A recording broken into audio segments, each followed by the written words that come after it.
السلام عليكم ورحمة الله وبركاته. معلومة بس، أنا عن نفسي لسه عارفاها من قريب، وحبيت إن أنا أفيد بيها إخواتي البنات. الفيديو ده للبنات بس، ماشي. آه، ربنا يا رب يهديني ويهديكوا بالحجاب الشرعي.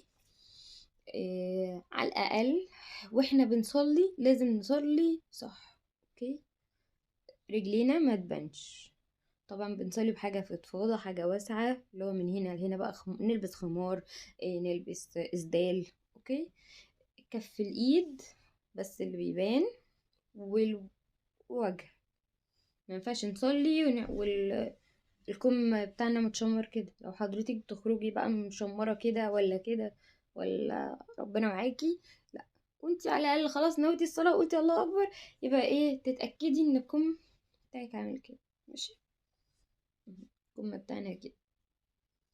الطرحة بقى انا سايباها ما ينفعش ان انا مثلا اصلي كده، ولا دبوس كده.